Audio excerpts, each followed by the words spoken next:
Hi, welcome. Thank you for attending my presentation. This is my final presentation at Nevada State College for Nursing 463, and it's my performance improvement project, which is focused on trauma best practices, specifically the utilization of blood and fluid warmer in the unit. The problem was identified when we saw inconsistent utilization of a blood and fluid warmer when rapidly transfusing hemorrhagic patients in the trauma intensive care unit setting, TSICU. Assessment of the problem: in 2018, Sunrise Hospital treated 1,839 trauma patients, which attributed to almost 15% of the trauma cases statewide. And as a level 2 trauma center, we have an obligation to provide evidence-based best practice care to our patients, and this includes the transfusion of warmed blood and fluids. Many nurses in the TSICU are either unaware of the need to utilize a blood or fluid warmer, they're untrained on how to use them, or they're unsure where to find the supplies necessary to use them, especially in a highly intense time. Contributing factors to the identified problem include many different sections. Education and experience. There's a large influx of new grads on our unit, especially on the night shift, where approximately 2/3 of the nurses have less than 2 years of experience. Multiple classes were canceled last year due to the pandemic, and those included our trauma nursing core classes, so there are many uncertified nurses on the unit. And then there is a current lack of ICU educators. Both ICU educator positions at Sunrise Hospital in the adult area are open. Other contributing factors involve supplies. Trauma ICU only has one dedicated level 1 rapid infuser. This is frequently borrowed by other areas, and there's issues with getting it returned ready to be used again. We do not have level 1 tubing stocked on our unit, which is another issue because we have to go to the emergency room to get tubing. And then there is also no dedicated hotline fluid warmers on our unit.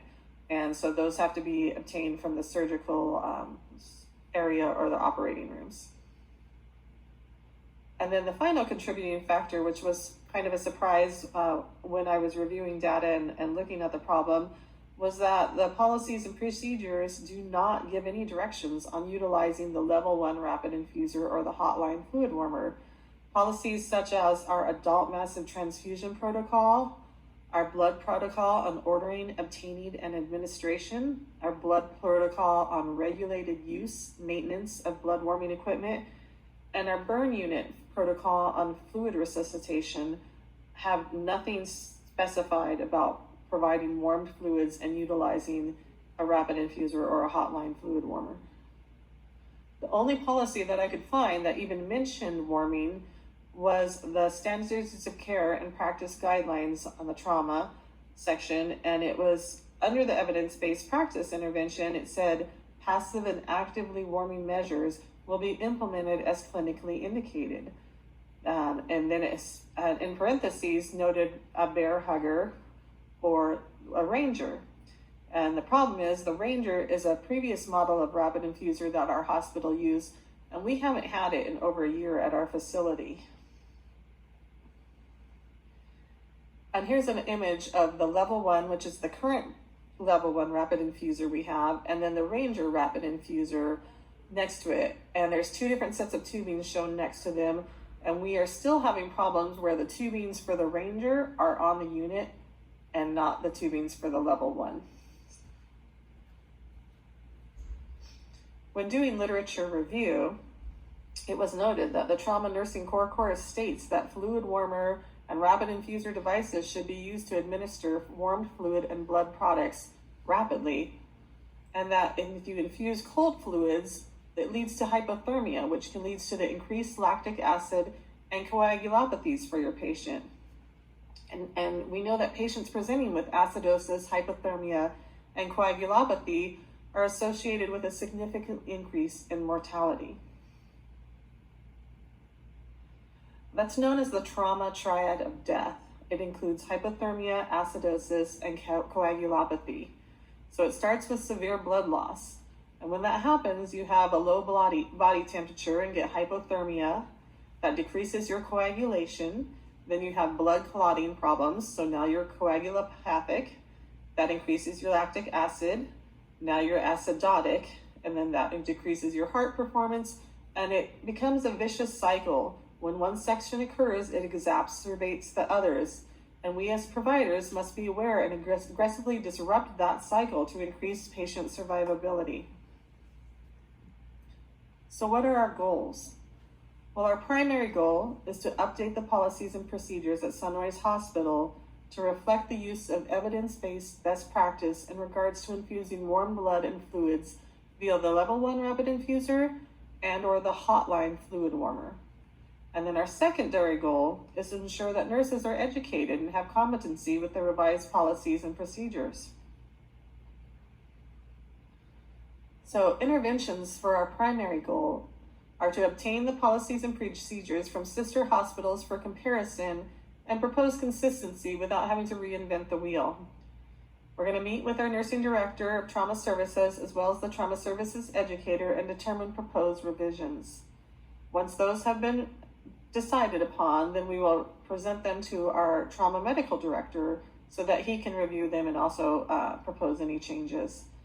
And then those revisions, when completed, will be brought to various committees. You have to start with the policy and procedure coordinator, to go before the Pharmacy and Therapeutics Committee, as well as the Chief Medical Officer, members of the Executive Committee, and the Board of Trustees. And then once that's in place, we can attempt our secondary goals, which means we meet with the directors of the ER, ICU, and burn unit, as well as the ICU clinical educators. Hopefully their positions have been filled. And we determine the staff educational needs and devise a rollout of education to include hand-on skill sessions. We need to order extra tubings and supplies for these hands-on skill sections, and we need to implement staff education, preferably utilizing a train-the-trainer technique so we have plenty of trainers available to train on all shifts.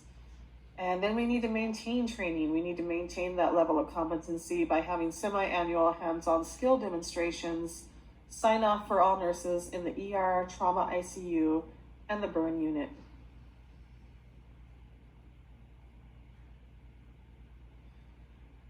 And to evaluate our change plan, the Trauma Services Department will incorporate data collection on all resuscitated patients to review the documentation of the usage of rapid infuser and fluid warmers. Quarterly reports will be provided to the ER, trauma ICU, and burn units. Nursing skills will be reevaluated at semi-annual check-off demonstrations, and the need for additional education will be determined at that time. Conclusion. As healthcare providers, we have the moral responsibility to do no harm.